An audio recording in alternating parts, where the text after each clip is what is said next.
लोग देखने वाले हैं छात्रावास अधीक्षक ग्रुप डी का जो एग्जाम हुआ था 2016 में। 3 अप्रैल 2016 को जो एग्जाम हुआ था उसमें जो कंप्यूटर के प्रश्न पूछे गए थे उन सभी को, ये सभी 50 क्वेश्चन जो है काफी महत्वपूर्ण है।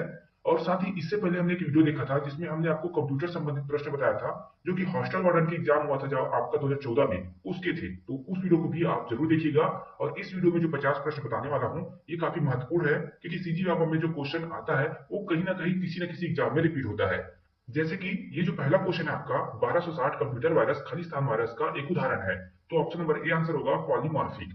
तो ये जो क्वेश्चन है ऑलरेडी 2014 के हॉस्टल वार्डन एग्जाम में पूछा गया था, जो आपका छात्रावास अधीक्षक एग्जाम हुआ था उसमें ही पूछा गया था, जो कि डायरेक्ट अब यहाँ पर रिपीट हो जाता है 2016 में। तो हो सकता है कोई क्वेश्चन आपके 2024 में भी रिपीट हो जाए। तो हर क्वेश्चन आपके लिए यहाँ पर इंपॉर्टेंट है और इस वीडियो में हम क्वेश्चन और आंसर देखते हैं। चलिए, जैसे कि पहले क्वेश्चन का आंसर आपने देख लिया, पॉलीमॉर्फिक होता है। उसी प्रकार आगे देखते हैं। एक सीडीआर को खालिस्तान के रूप में भी जाना जाता है, तो सीडीआर को वोम के रूप में जाना जाता है। अगला क्वेश्चन देखिए, इसमें एक स्प्रेडशीट में डाटा किस तरह व्यवस्थित होता है। तो आप सभी को पता है स्प्रेडशीट में जो डाटा होता है वो रो और कॉलम के रूप में व्यवस्थित होता है। स्प्रेडशीट कहने का मतलब क्या है, जो आपका एक्सेल होता है, माइक्रोसॉफ्ट एक्सेल आपने देखा होगा, उसमें स्प्रेडशीट होता है और रो और कॉलम के रूप में डाटा उसमें व्यवस्थित होता है। यह एक मालवेयर कंप्यूटर प्रोग्राम है जो स्वयं की प्रतियां बनाता है। तो कौन सा मालवेयर कंप्यूटर प्रोग्राम है जो स्वयं की प्रतियां बनाता है, तो वर्म। तो ऑप्शन नंबर बी हो जाएगा, वर्म जो है वो आपकी स्वयं की प्रतियां बनाता है, एक मालवेयर है वो। अब आगे बढ़ते हैं हम लोग अगले प्रश्न की तरफ। और क्वेश्चन नंबर 5 है, एक सीडी की भंडारण क्षमता को मापा जाता है। तो किसी भी सीडी की भंडारण क्षमता जो है वो मेगाबाइट में मापा जाता है। तो आप जैसे कि जानते हैं लगभग 720 मेगाबाइट जो है सीडी की भंडारण क्षमता होता है, 700 या 720 के करीब होता है। चलिए आगे देखते हैं। फिर देखिए क्वेश्चन नंबर 6, कंप्यूटर का टास्क मैनेजर की किस कॉम्बिनेशन से खोला जाता है। तो control alter delete. Option number A answer हो जाएगा, कंट्रोल अल्टर और डिलीट, या फिर अल्ट कंट्रोल डिल। जो डेल है वो डिलीट ऑप्शन है, डीईएल करके लिखा रहता है, चाहे आप लैपटॉप पे देखिए या कहीं पर भी देखिए। डेल का मतलब जो है वो डिलीट से है, कंट्रोल अल्टर या अल्टर कंट्रोल प्लस डिलीट। आगे बढ़ते हैं, क्वेश्चन नंबर 7 देखते हैं। प्रिंटर की गति को नापने के लिए किस यूनिट का उपयोग किया जाता है। तो देखिए प्रिंटर की गति जो है वो आपका सीपीएस में नापा जाता है। यहाँ पर आंसर लिया गया उपयुक्त सभी, तो यहाँ पर हम आंसर ले जाते हैं उपयुक्त सभी, क्योंकि ये जो आंसर सभी बताया गया है वो सीजी व्यापम के द्वारा बताया गया आंसर है। फिर क्वेश्चन नंबर 8 है, गूगल की डिजिटल पेमेंट सिस्टम को कहते हैं। देखिए गूगल पे जो है अभी आया हुआ है, ज्यादा दिन नहीं हुआ है। गूगल वॉलेट के नाम से जाना जाता था, तो ऑप्शन नंबर ए आंसर हो जाएगा गूगल वॉलेट। ऑप्शन में गूगल पेमेंट भी है लेकिन हमारा आंसर क्या है, 2016 में पेपर हुआ है उसके अकॉर्डिंग गूगल वॉलेट। चलिए आगे बढ़ते हैं हम लोग। क्वेश्चन नंबर 9, निम्नलिखित में से कौन सा सर्च इंजन विशेषकर वैज्ञानिक सूचना के लिए है। तो देखिए वैज्ञानिक सूचना के लिए जो यूज होता है वो है Cyrus, option number B. Google, Yahoo, AltaVista तो हम जैसे यूजर्स के लिए है, साइरस जो है वो वैज्ञानिकों के लिए है विशेषकर। क्वेश्चन नंबर 10 देखते हैं, कंप्यूटर माउस किस प्रकार का डिवाइस है। तो कंप्यूटर माउस जो है वो आपका इनपुट डिवाइस है, ऑप्शन नंबर 20 का आंसर हो जाएगा, क्योंकि उससे हम डाटा को प्रेषित करते हैं, कंप्यूटर में भेजते हैं, तो डाटा हम इनपुट करते हैं। क्वेश्चन नंबर 11 है आपका, खालिस्तान मल्टीमीडिया एप्लीकेशन सॉफ्टवेयर नहीं है। तो ऑप्शन नंबर बी हो जाएगा, पेज मेकर। पेज मेकर क्या है, मल्टीमीडिया एप्लीकेशन सॉफ्टवेयर नहीं है। पावर पॉइंट, फ्लैश या कंप्यूटर गेम जो है वो मल्टीमीडिया एप्लीकेशन सॉफ्टवेयर है। अगला क्वेश्चन है, वेबसाइट जो कि इंटरनेट को एडिट, मॉडिफाई, क्रिएट, डिलीट करने की अनुमति देती है खालिस्तान कहलाती है। क्योंकि देखिए इस क्वेश्चन को रिमूव कर दिया गया है सीजी व्यापम के द्वारा, तो ये क्वेश्चन क्या है, विलोपित कर दिया गया है। आगे बढ़िए, क्वेश्चन नंबर 13 है, high density double sided floppy disk निम्नलिखित डाटा स्टोर कर सकती है। तो देखिए यहाँ पर फ्लॉपी डिस्क जो है ऑप्शन नंबर डी आ जाएगा आंसर, 1.44 एमबी डाटा स्टोर कर सकती है। काफी इंपॉर्टेंट है और क्वेश्चन कई बार रिपीट हुआ है, तो इस क्वेश्चन को तो आप याद ही रखिए। फिर देखिए, खालिस्तान के उपयोग से डेटा एक बार से अधिक नहीं लिखा जा सकता। तो option number b, CDR. CDR में डेटा जो है एक बार लिखा जाता है, उसके बाद अधिक बार नहीं लिखा जा सकता। फिर आ जाता है आपका question number 15, dot matrix printer है। तो देखिए यहाँ पर जो ऑप्शन दिया गया था वो उससे मैच नहीं करता और इस क्वेश्चन को भी क्या कर दिया गया है, विलोपित कर दिया गया है। तो सीजी वेपम के द्वारा इस क्वेश्चन को हटा दिया गया है। क्वेश्चन नंबर 16 देखते हैं, माइक्रोसॉफ्ट का सर्च इंजन खालिस्तान है। तो देखिए माइक्रोसॉफ्ट का सर्च इंजन जो है वो बिंग है, ऑप्शन नंबर ए आंसर हो जाएगा आपका। अगला क्वेश्चन देख लेते हैं। क्वेश्चन नंबर 17 है आपका, विंडोज और डॉस ऑपरेटिंग सिस्टम के बीच मुख्य अंतर खालिस्तान की योग्यता है। देखिए विंडोज और डॉस में क्या अंतर है, तो मल्टीटास्किंग की। तो ऑप्शन नंबर ए हो जाएगा, मल्टीटास्किंग की अंतर है। आगे बढ़ते हैं इसी में। फिर आता है क्वेश्चन नंबर 18, निम्नलिखित में से कौन सा वैध आईपी एड्रेस है। तो वैलिड आईपी एड्रेस कौन सा है इसमें से पूछा गया है। तो यहाँ पर देखते हैं option number D, option number D जो है एक वैलिड आईपी एड्रेस है 192, फिर यहाँ पर देख सकते हैं डॉट है 168.356.115। तो ये जो फॉर्मेट है वो है आपका वैलिड आईपी एड्रेस। आगे बढ़ते हैं हम इसी में, और अगला क्वेश्चन है आपका 19 नंबर का। इनमें से कौन सा कुछ ऐसे क्षेत्र है जहां कंप्यूटर महत्वपूर्ण रोल अदा करते हैं? तो एजुकेशन में करते हैं, साइंस में भी करते हैं, हेल्थ में भी करते हैं। तो यहाँ पर आंसर आ जाएगा ऑप्शन नंबर डी, उपयुक्त सभी। देखिए ये जो क्वेश्चन है आपके अपेक्स बैंक का एग्जाम हुआ था उसमें भी पूछा गया था। अगर आपने एग्जाम दिया होगा तो आपको ये पता होगा। तो क्वेश्चन क्या होते हैं, रिपीट होते हैं। फिर देखिए क्वेश्चन नंबर 20, निम्नलिखित में से कौन सा ऑपरेटिंग सिस्टम नहीं है? तो यूनिक्स, विंडोज, एप्पल, लिनक्स। तो देखिए आप यहाँ पर लाइनक्स, यूनिक्स और विंडोज जो है वो ऑपरेटिंग सिस्टम है। एप्पल का ऑपरेटिंग सिस्टम क्या है? मैक। तो एप्पल का है एक ऑपरेटिंग सिस्टम नहीं है, एप्पल का ऑपरेटिंग सिस्टम का नाम है मैक। मैक ओएस के नाम से आपने सुना ही होगा। फिर 21 नंबर का क्वेश्चन देखिए, moving feature expert group MPEG का उपयोग निम्नलिखित को कंप्रेस करने के लिए किया जाता है। तो एमपीईजी का उपयोग जो है वीडियो को कंप्रेस करने के लिए किया जाता है। तो ऑप्शन नंबर डी, ये क्या है? एक वीडियो फॉर्मेट का नाम है एमपीईजी। आगे बढ़ते हैं, एक इंकजेट प्रिंटर के लिए निम्नलिखित सही है। अब इंकजेट प्रिंटर के लिए यहाँ पर 4 ऑप्शन दिए गए हैं, लेकिन इस क्वेश्चन को भी सीजी के द्वारा विलोपित कर दिया गया है। देखिए पिछली बार 50 क्वेश्चन पूछा गया था, इस बार जो है आपके 30 क्वेश्चन है कंप्यूटर की। तो इंपॉर्टेंट रहेगा सारे क्वेश्चन, और एक भी क्वेश्चन विलोपित होता है तो काफी ज्यादा इंपैक्ट पड़ेगा आपके 50% जो मार्क्स लाना है कंप्यूटर में उसमें। तो इस बात को भी ध्यान रखिएगा। आप कोशिश करिएगा कि 15 से ज्यादा नंबर लाए, ताकि आपका नंबर अच्छा रहे, और कोई क्वेश्चन विलोपित हो जाए तो उससे आपके जो मिनिमम नंबर है जो 50% लाना है उससे इफेक्ट ना पड़े। मल्टीमीडिया प्रेजेंटेशन की विषय वस्तु एवं उसके फ्लो की योजना को खालिस्तान कहते हैं। तो स्टोरी बोर्ड कहते हैं। जो मल्टीमीडिया की प्रेजेंटेशन का जो आपका कंटेंट होता है वो क्या होता है? एक फ्लो में होता है, और जिसे स्टोरी बोर्ड कहा जाता है। आगे बढ़ते हैं, क्वेश्चन नंबर 24 में आ जाते हैं। क्वेश्चन नंबर 24 है, कंप्यूटर सिस्टम या नेटवर्क की सिक्योरिटी के लिए कौन सा थ्रेट्स है? मतलब कौन सा खतरा है कंप्यूटर सिस्टम के नेटवर्क व सिक्योरिटी के लिए? तो यहाँ पर दिया गया है, देखिए ऑप्शन नंबर ए, बी, सी और ई, डी को छोड़कर ए, बी, सी और ई जो है यहाँ पर थ्रेट्स है, खतरे हैं। तो क्या है? इंटरप्शन है, फिर है इंटरसेप्शन है, मॉडिफिकेशन है और फैब्रिकेशन है। ये चारों जो क्या है? थ्रेट्स है। चलिए आगे बढ़ते हैं। अब आ जाता है क्वेश्चन नंबर 25, जंक ईमेल को कहा जाता है। तो देखिए जंक ईमेल को कहा जाता है स्पैम। आप ईमेल यूज करते हैं, जीमेल जो है आपके पास, उसमें आप देखिएगा स्पैम का एक ऑप्शन आता है, जिसे जंक ईमेल जो है वो उसमें चले जाता है।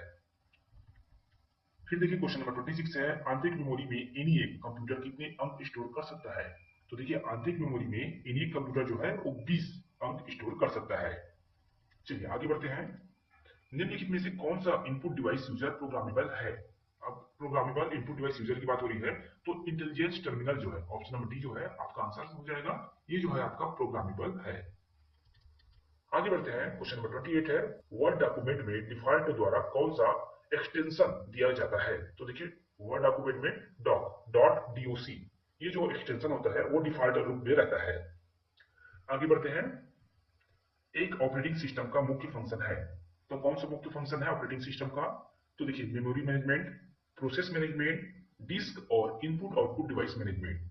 ये क्या है? उसका ऑपरेटिंग सिस्टम का मुख्य फंक्शन है। तो ऑप्शन नंबर डी इसका सही आंसर हो जाएगा।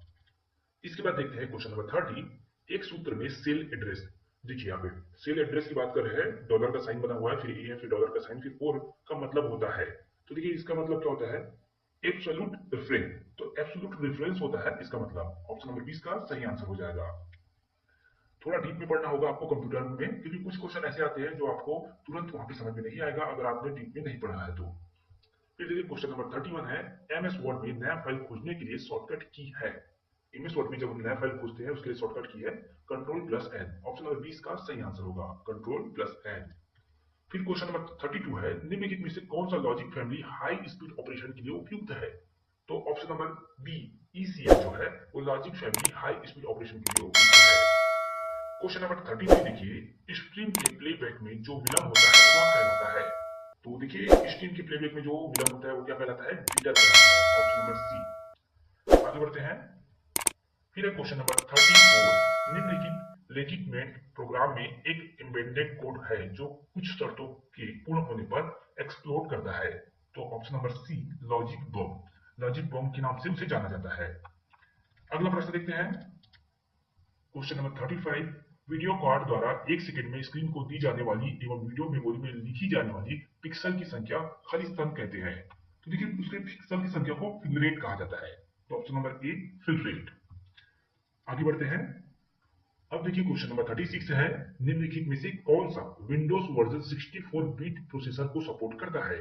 तो ऑप्शन नंबर बी हो जाएगा विंडोज एक्सपी। तो विंडोज एक्सपी से स्टार्ट हो गया आपका 64 वर्जन बिट को सपोर्ट करने का। तो ऑप्शन नंबर बी यहाँ पे आंसर होगा। फिर देखिए क्वेश्चन नंबर 37 है, ऐसा प्रिंटर जिसमें अक्षर बनाने के लिए प्रिंटिंग हेड तथा पेपर को एक साथ फोर्स किया जाता है वह कहलाता है? तो ऑप्शन नंबर ए इंपैक्ट प्रिंटर। क्या कहलाता है? Impact printer. चलिए आगे बढ़ते हैं। 38 नंबर का क्वेश्चन, बैंकर एल्गोरिथम का उपयोग किया जाता है। तो बैंकर एल्गोरिथम का उपयोग किस लिए किया जाता है? डेडलॉक रोकने के लिए, टू प्रिवेंट डेडलॉक। तो डेडलॉक रोकने के लिए बैंकर एल्गोरिथम का प्रयोग किया जाता है। 39 नंबर का क्वेश्चन, निम्न में से कौन सा सबसे छोटा कंप्यूटर है? तो देखिए सबसे छोटा कंप्यूटर है notebook, laptop, desktop, work station. फिर यहाँ पर आ जाता है ऑप्शन नंबर ए नोटबुक जो है सबसे छोटा कंप्यूटर है। इनमें से कौन सा प्रिंटर ग्राफिक्स प्रिंट नहीं कर सकता? देखिए प्रिंटर ग्राफिक्स प्रिंट नहीं कर सकता, तो पेज प्रिंटर ग्राफिक्स प्रिंट कर सकता है, थर्मल प्रिंटर भी कर सकता है, इंकजेट प्रिंटर भी कर सकता है, लेकिन डेजी व्हील प्रिंटर नहीं कर सकता ग्राफिक्स यहाँ पर प्रिंट। अगला क्वेश्चन देखते हैं। एमएस वर्ड में स्पेल चेक के लिए किस फंक्शन की का उपयोग किया जाता है? तो जनरली हम लोग स्पेल या स्पेलिंग चेक करने के लिए कौन से फंक्शन की का उपयोग करते हैं? तो ऑप्शन नंबर सी हो जाएगा F7 का। ये भी क्वेश्चन इंपॉर्टेंट है, कई बार रिपीट कर दिया है एग्जाम में सीजीपीएफ ने। तो यहाँ पर हर एक क्वेश्चन इंपॉर्टेंट है, क्योंकि कोई भी क्वेश्चन यहाँ पे रिपीट हो सकता है अगले एग्जाम में आपके। क्वेश्चन नंबर 42, निम्न में से कौन सा प्रोटोकॉल ईमेल सर्वर से ईमेल डाउनलोड करने की अनुमति देता है? तो ऑप्शन नंबर डी POP3। तो ईमेल सर्वर से ईमेल डाउनलोड करने की अनुमति कौन सा देता है? POP3 सर्वर देता है। अगला प्रश्न देखते हैं हम लोग। अगला प्रश्न है 43 नंबर का, निम्नलिखित में से कौन सा सर्च इंटरनेट में नए टर्म सर्च करता है तथा उसे डाटाबेस में स्टोर करता है? तो ऑप्शन नंबर ए क्रॉलर। क्रॉलर जो है आपका वो क्या करता है? आपका डाटा सर्च करता है, डाटाबेस स्टोर करता है। तो ये आपके लिए इंपॉर्टेंट है। फिलहाल आप ये जान लीजिए, क्रॉलर जो है वो इंटरनेट में नए टर्म सर्च करता है। क्वेश्चन नंबर 44 है, किसी भी कंप्यूटर सिस्टम का ब्रेन होता है? तो option number D central processing unit. वैसे मैं यहीं पे बता दूं, क्रॉलर जो होता है वो आपकी जो वेबसाइट होता है उसकी डाटा को क्रॉल करता है, मतलब उसमें देखता है कि किस वेबसाइट में क्या डाटा अवेलेबल है, उस डाटा को वो पहुंचाता है आपकी सर्च पे। अगर आप गूगल पे कुछ सर्च करते हैं तो क्रॉलर के द्वारा उस डाटा को लाया जाता है। क्रॉलर क्या करता है? पहले से वेबसाइट को स्कैन करता है कि क्या क्या डाटा है उसमें, और अगर आप उसको सर्च करते हैं तो उस वेबसाइट की डाटा को आपके सामने प्रेजेंट करता है। आगे बढ़ते हैं। यहाँ पर जैसे देखा हमने, कंप्यूटर सिस्टम का ब्रेन क्या होता है? Central processing unit. फिर 45 नंबर का क्वेश्चन है, निम्नलिखित में से कौन सा मेलिशियस प्रोग्राम स्वचालन से रेप्लिकेट नहीं करता? तो ऑप्शन नंबर ए ट्रोजन हॉर्स वायरस। तो ये जो है खुद से रिप्लिकेट नहीं करता, इसको अगर आप क्लिक कर देते हैं उसके बाद ये एक्टिव हो जाता है। तो ट्रोजन हॉर्स वायरस जो है वो स्वचालन रिप्लिकेट नहीं करता। 46 नंबर का क्वेश्चन है, सॉफ्टवेयर जो कि नुकसानदायक या विनाश करने वाले प्रोग्राम को ढूंढता है, हटाता है, इससे बचाता है, कहलाता है? तो देखिए ये भी क्वेश्चन सेम क्वेश्चन 2014 के एग्जाम में पूछा गया था, और यही पे फिर से क्वेश्चन रिपीट हुआ है। Antivirus. Option number D antivirus क्या करता है? जो नुकसानदायक है, जो आपके सिस्टम के लिए सही नहीं है, उन चीजों को हटाता है, जैसे कि वायरस हो गया या मालवेयर हो गया। तो यहाँ पर आंसर हो जाएगा ऑप्शन नंबर डी एंटीवायरस। अगला क्वेश्चन देखिए, क्वेश्चन नंबर 47 है, सब स्क्रिप्ट H2O जैसे करेक्टर के लिए निम्नलिखित की कॉम्बिनेशन उपयोग किया जाता है? तो आंसर होगा option number b control plus equal. तो कंट्रोल प्लस इक्वल का साइन हम दबाते हैं तो यहाँ पर सब स्क्रिप्ट लिखा जाता है। जैसे कि सब स्क्रिप्ट कहने का मतलब H के नीचे जो 2 लिखा है वो आपका सब स्क्रिप्ट है, और H के ऊपर 2 लिखा होता वो आपका सुपर स्क्रिप्ट है। 48 नंबर का क्वेश्चन, मैग्नेटिक टेप, वीडियो अथवा टर्मिनल का समूह जो सामान्यतः एक मास्टर के अधीन होता है वो क्या होता है? तो ऑप्शन नंबर डी क्लस्टर। आगे बढ़ते हैं। इनमें से कौन सा इनपुट डिवाइस नहीं है? तो इनपुट डिवाइस आउटपुट डिवाइस आप सभी को पता ही होगा, काफी सरल चीज है। ओसीआर क्या है? वो आपका इनपुट डिवाइस है। कॉम जो है वो आपका इनपुट डिवाइस नहीं है। ऑप्टिकल स्कैनर, इसमें भी डेटा जो है अंदर जाता है। वॉइस रिकॉग्नाइजेशन डिवाइस जो है इसमें भी आवाज जो कि डेटा के रूप में अंदर जाता है। तो ये क्या है? सभी इनपुट डिवाइस है, कॉम यहाँ पर नहीं है। आगे बढ़ते हैं। वेबसाइट के एक वेब पेज पर खाली स्थान को क्लिक कर आंतरिक लेवल के वेब पेज पर जाते हैं, वो क्या होता है? किसके थ्रू? तो हाइपरलिंक के through. Option number c hyperlink. तो आप किसी को शेयर करते हो उस समय देखे होंगे वहां पे हाइपरलिंक होता है जो कि ब्लू कलर में होता है।